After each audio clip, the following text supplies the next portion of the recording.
ujarku dan kehendakku jadi bentukku.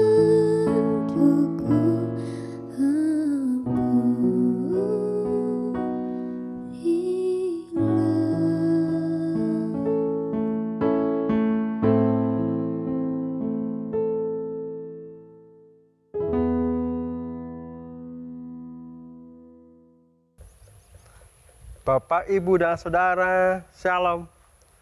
Saat ini kita akan menerima perenungan Sabda Tuhan dengan tema marah versus ramah. Dalam Efesus 4 ayat 26 dan 27 mengatakan demikian. Apabila kamu menjadi marah, janganlah kamu berbuat dosa. Janganlah matahari terbenam sebelum padam amarahmu. Dan janganlah beri kesempatan kepada iblis. Marah adalah sesuatu yang wajar. Marah itu manusiawi. Seseorang bisa marah ketika dia merasa frustasi, dia dikecewakan, dia sakit hati, atau situasi yang dia harapkan tidak terjadi. Dan banyak sekali faktor yang membuat seseorang itu menjadi marah. Dan marah itu sendiri itu bukan dosa, tetapi bisa menjadi suatu tindakan yang kemudian berimbas pada sesuatu yang tidak berkenan pada Tuhan, yaitu kita menjadi bisa berbuat dosa karena kemarahan yang kita rasakan. Nah, saudara, marah dan ramah itu kata yang hurufnya sama jumlahnya dan sama namanya, cuma berbeda susunan katanya. Nah, jadi marah versus ramah. Nah, saudara, Paulus tidak melarang kita untuk marah. Karena apa? Karena apabila kamu menjadi marah, itulah kemungkinan-kemungkinan yang sangat mungkin kita ada dalam situasi itu. Tetapi kembali ke tadi, kalau marah harus bagaimana? Yang pertama, jika kita marah, janganlah kamu berbuat dosa. Yaitu jangan matahari terbenam sebelum padam amarahmu. Ini bukan soal satu hari matahari terbit sampai terbenam, tetapi ini gambaran bahwa seseorang ketika marah tidak boleh memendam kemarahan itu. Membuat dia ada di situasi marah itu berkelamaan. Karena dia terlarut di dalam situasi emosi, hati, dan jiwanya. Jadi ketika kita marah, ini sungguh kompleks. Antara dipendam, kemudian melahirkan banyak tingkah laku, banyak tindakan, banyak tutur kata yang sangat mungkin kita berbuat dosa. Ya.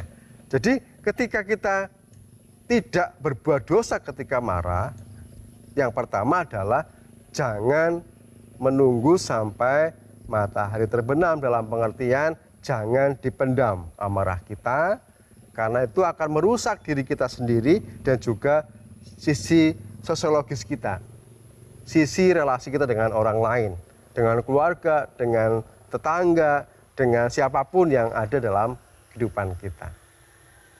Saudara, ini menarik karena ketika dipendam itu justru melahirkan dosa. Kita sulit untuk keluar dari situasi ini. Seringkali ketika marah, maka yang terjadi adalah tindakan perilaku yang bisa menyakiti orang lain. Baik itu kata-kata kita yang kasar, tindakan kita yang kemudian menyakiti orang lain, membalas sakit hati kita, kecewa kita, dan seterusnya. Destruktif. Itu sangat mungkin ketika kita marah dengan tidak dikendalikan. Yang kedua, jangan beri kesempatan kepada iblis.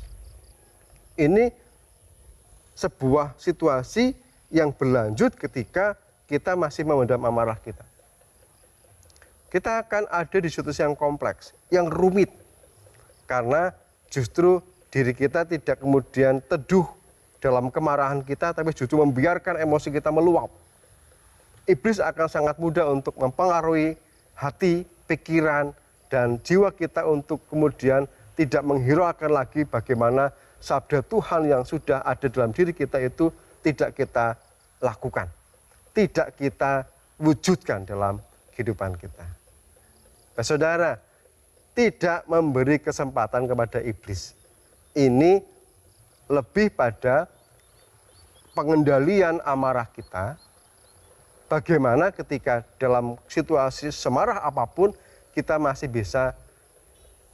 bisa diam dulu. Meneduhkan hati kita. Meskipun ini sangat sulit. Karena emosi kita kan akan bergejolak ketika marah. Bahkan wajah kita pun akan sangat menyeramkan umpama. Bahkan tindakan kita akan destruktif. Tapi dingin dulu, teduh dulu, diam dulu, baru kemudian bisa berpikir jernih dalam kemarahan kita. Sehingga ketika kita mengungkapkan kemarahan kita dengan lebih datar, dengan lebih santai. Bahwa saya marah. Nah, itu kan sesuatu yang lahir dari sebuah keteduhan hati ketika ada pengendalian diri dari kita semua. Marah versus ramah. Lah, marah itu akan merusak relasi kita. Tidak akan membangun. Bahkan Alkitab mengatakan orang yang marah ini tindakannya tidak ada yang benar di hadapan Allah. Kenapa? Kesulitan manusia untuk mengendalikan amarah kita. Tetapi ketika marah, mesti tadi dikendalikan. Ramah itu apa? Alkitab mengatakan, tetapi hendaklah kamu ramah terhadap yang lain. Penuh kasih mesra dan saling mengampuni sebagaimana Allah di dalam Kristus telah mengampuni kamu. Ramah itu murah senyum, tidak selalu begitu artinya. Ramah itu ada dalam citra hati kita. Hati yang rendah, hati yang kemudian menghargai orang lain, hati yang terbuka untuk menerima keberadaan orang lain. Ini ramah, bisa bergaul, suka dengan komunitas yang saling membangun. Sedangkan marah, dalam komunitas apapun dia akan bisa merusaknya. Dalam keluarga, dalam gereja, dalam masyarakat, bahkan dalam setiap kehidupan pekerjaan kita. Antara pilihan kita, marah atau ramah. Ini pilihan. Tetapi ketika kita diajak untuk mentaati firman Tuhan, tentu kita akan berupaya, berusaha untuk ramah. Meskipun dalam situasi yang bisa membuat hati kita marah. Tidak mudah. Dalam situasi, emosi, kemarahan kita untuk bisa ramah. Tapi ini tabiat ilahi. Kemarahan Allah jika diwujudkan dengan penghukuman kepada manusia, maka binasalah kita semua. Tapi kesedihan hati Allah melahirkan empatinya, melahirkan bela rasanya untuk mengampuni kita, maka keramahan Allah lah ini yang membuat kita diampuni dan diselamatkan. Maka kita sebagai pengikutnya mestinya memilih jalan yang sudah Tuhan teladankan. Kiranya kita hari demi hari, waktu demi waktu semakin bersikap ramah. Tuhan berkati kita semua. Amin. Mari kita berdoa. Bapa Surgawi yang kami sembah dalam Kristus Yesus, kebaikan hati Allah, keramahan Allah lah yang telah membuat kami terampuni dari situasi yang membuat kami binasa. Tetapi karena pengampunan Allah, kami mendapatkan keselamatan dan kehidupan kekal.